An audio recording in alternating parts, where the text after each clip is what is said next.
Ya, selamat siang, Mei dan juga Tribuners. Dapat kami laporkan dari Kota Bengkulu bahwa Kejaksaan Tinggi Bengkulu dengan bekerjasama dengan Kejaksaan Agung RI berhasil menangkap 3 orang pelaku yang disebut melakukan tindak pidana menghalang-halangi penyidikan kasus korupsi dana bantuan operasional kesehatan puskesmas di Kabupaten Kaur, Provinsi Bengkulu.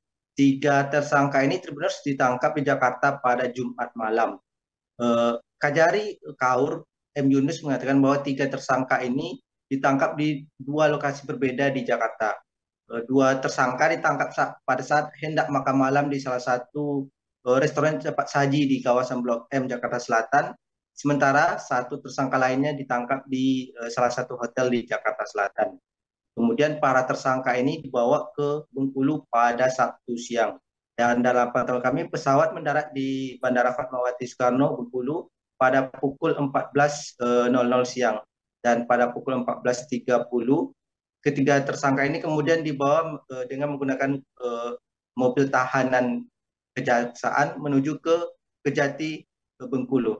Di Kejati Bengkulu, mereka menjalani pemeriksaan selama kurang lebih 9 jam di pidana khusus atau Pitsus Kejati Bengkulu dan baru keluar sekitar pukul 23.39 WIB tadi malam. Kemudian para tersangka ini sebenarnya ditempatkan di Rutan Polda Bengkulu selama 20 hari ke depan selama pengembangan kasus ini terus dilakukan. Untuk barang bukti dari 3 tersangka ini sebenarnya yang telah diamankan oleh pihak kejaksaan, diantaranya adalah handphone, kemudian bukti-bukti transfer dengan nilai sekitar 920 juta rupiah.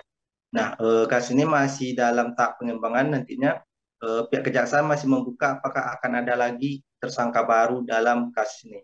Untuk modusnya sendiri sebenarnya para tersangka ini mengaku bahwa mereka bisa menyambungkan atau bisa menghentikan kasus penyidikan kasus korupsi di Puskesmas Kaur di kejaksaan. Mereka mengatakan mereka memiliki akses untuk ke kejaksaan. Namun karena itu kemudian pihak dari yang disidik di puskesmas sekarang dugaan korupsi di puskesmas ini membayarkan sejumlah uang kepada mereka. Namun untuk lebih lanjutnya pihak kejaksaan belum memberikan detailnya karena nanti baru akan menjalani press conference pada Senin besok.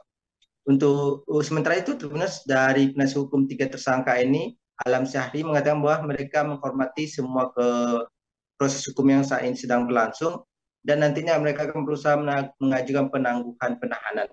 Apakah itu nanti menjadi tahanan kota ataupun menjadi tahanan rumah. Dari di Bengkulu, demikian dapat kami laporkan. Kembali ke Mei di studio. Terima kasih rekan Romi atas laporan Anda. Terbenar, wartawan kami juga telah menghimpun wawancara dengan Kasih Penyidikan Pitsus Kejati Bengkulu serta penasihat hukum tersangka. Berikut tayangannya untuk Anda. Ya. Kita di Polda ya, Pak, malam ini, Pak. Tiganya sudah tersangka ya, Pak? Sudah tersangka. Ini kemarin kan kita melanjutkan dari kamu. Jadi ditangani di Pitsus Kejati ya, Pak? Karena pasal 21 obstruction of justice ya. Diambil Pitsus Kejati ya, Pak? Ya. Bang, untuk pemberi uangnya gimana, Bang? Pemberi? Iya. Obstruction ini. Ini disangkakan pasal berapa, Pak? 21. Penghalang penyidikan. Nantilah. Ya. Ini Polda yang dilakukan oleh penyidik Kejaksaan Tinggi Bengkulu sudah selesai dan klien kami sekarang sudah ditempatkan di ruang tahanan Polda. Nanti ada penyidikan lebih lanjut terkait dengan BAP ketersangkaannya.